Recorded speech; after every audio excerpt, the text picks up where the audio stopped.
Hello, this is Dr. Marty Harris.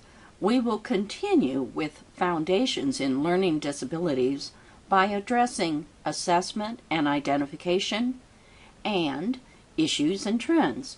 When schools started using LD as a category of disability, the numbers of students identified for special education took a dramatic change.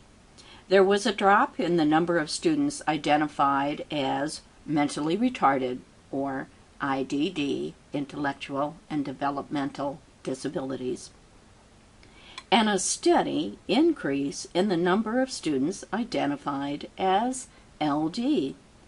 Since 1975, the numbers of students with LD has steadily increased and have now reached a plateau. It is predicted that the prevalence may change now that IDEA has given states the option of using two approaches to LD eligibility. To be able to understand assessment and identification, we must focus on the federal LD definition. Remember that these students have difficulty with the psychological processes involved in understanding or using language, spoken or written. That LD is manifested in an imperfect ability to listen, think, speak, read, write, spell, or do math.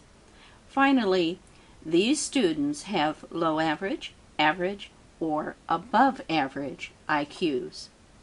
The beginning point of identification is when teachers or parents start to recognize signs of LD. Let's look at this list of signs of LD. Significant discrepancy between achievement and intelligence. Distractibility, hyperactivity, impulsiveness, poor motor coordination and spatial relationships, inability to solve problems, poor motivation and little active involvement in learning tasks, over-reliance on teachers and peers, poor language and/or cognitive development, immature social skills, disorganized approach to learning. Historically, we have used a discrepancy model for identification of students with learning disabilities. There are three types of discrepancies: aptitude achievement, intercognitive, and intra-achievement. The majority of states use aptitude achievement discrepancy as the eligibility requirement. Some states or even districts use aptitude achievement and intercognitive discrepancies as a two-part eligibility requirement. Within IDEA 2004, states have the option to use RTI, response to intervention.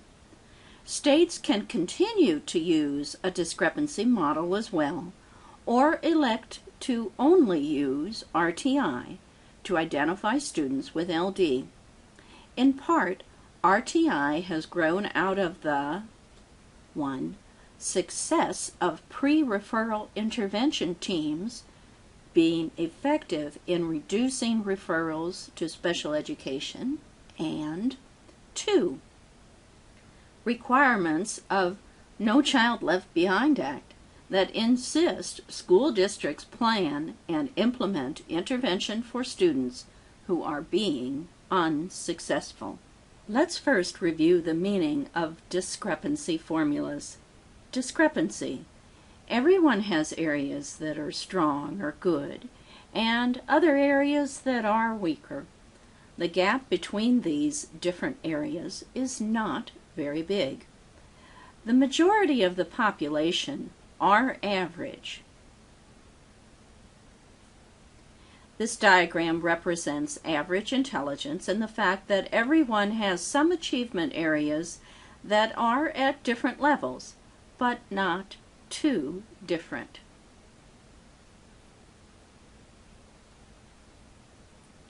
Therefore, this profile shows little discrepancy between a person's achievement areas.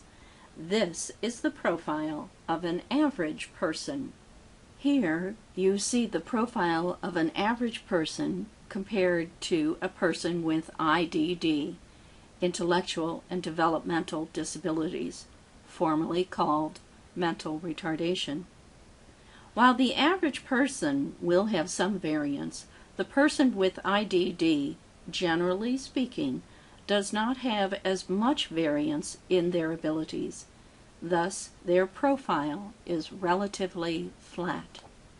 Now that you understand the meaning of discrepancy, let's go back to discrepancy formulas. The discrepancy formula refers to identifying a significant gap between a student's IQ and his or her achievement. Most states and school districts used the aptitude achievement discrepancy as the eligibility criteria for LD. There were two basic requirements. 1. A measurable and significant difference between the IQ and the achievement scores on standardized assessments. Usually the gap was defined numerically, such as 22 points difference in the IQ and the standard score, SS, on the achievement testing. Number 2, additionally, evidence of significant learning problems such as a student's actual performance at school, failing grades in academics. The aptitude achievement discrepancy for a student with high average aptitude and LD will create a profile that has peaks and valleys. The profile demonstrates that the student is not achieving at the expected level for his or her IQ.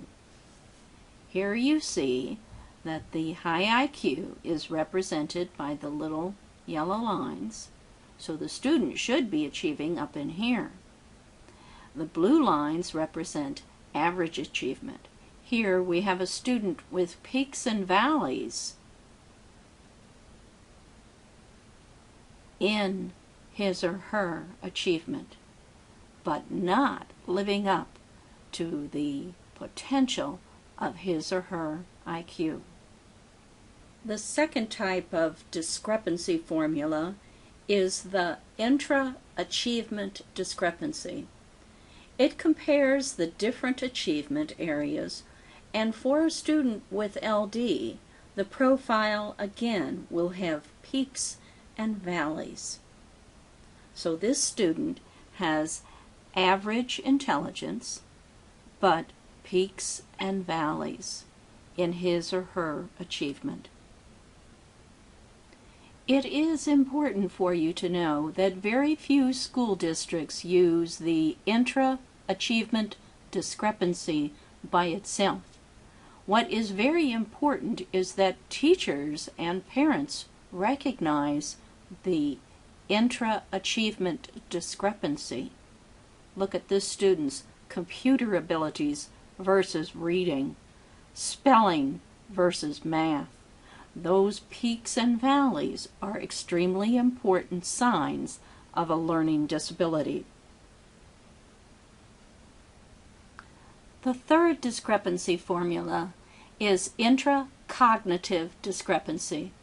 It compares different processing areas, such as memory, auditory or visual processing, and processing speed, to cognitive abilities, such as analytical thinking, synthesis, and reasoning.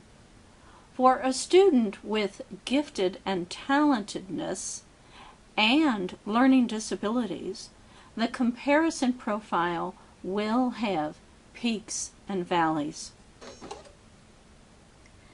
This profile is actually how I would describe myself.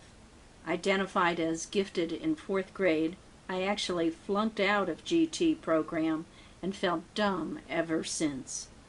I thought they had just made a mistake in putting me in the GT school.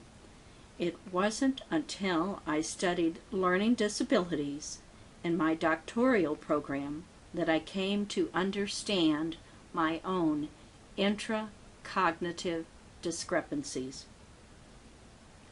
Why couldn't I spell? It had to do with auditory processing difficulties combined with an extremely weak memory. Why did I develop organizational skills?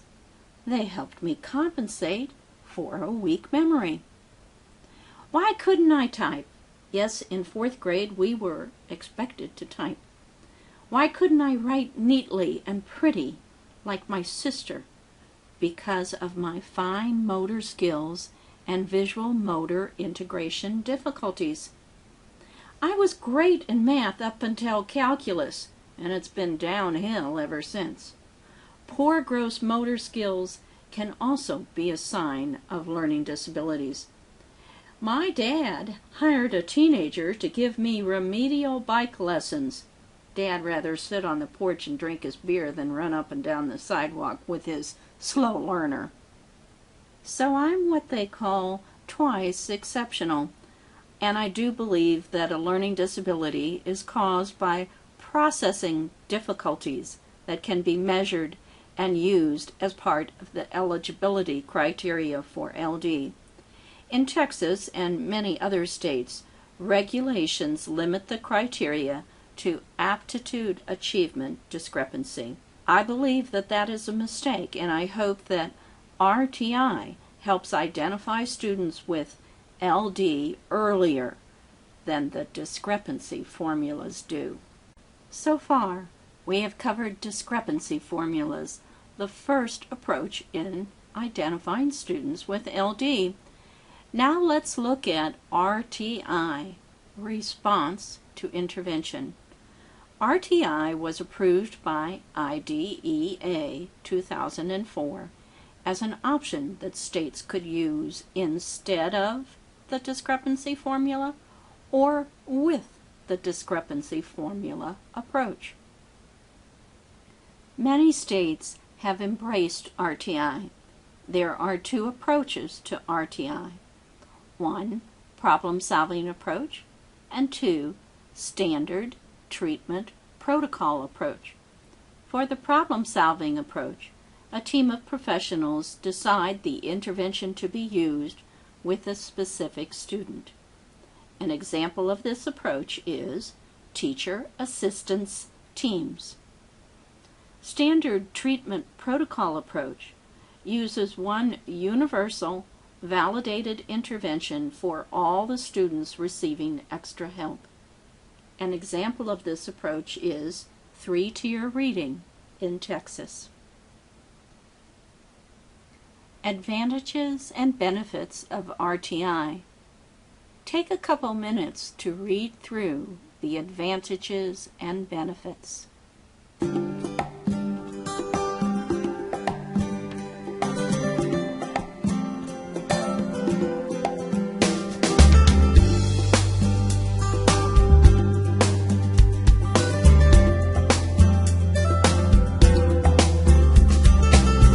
Assessment focus. Remember that standardized assessment instruments are given to the student on an individual basis. Group tests cannot be used to meet eligibility requirements. Take a couple minutes to read through this slide.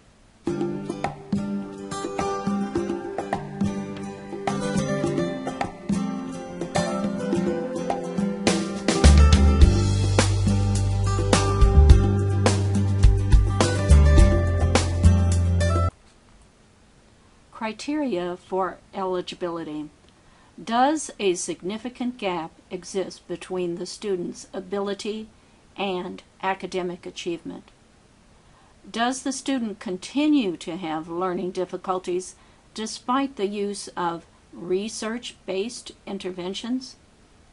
Is the learning problem the result of a disorder in an area of basic psychological processing involved in understanding language?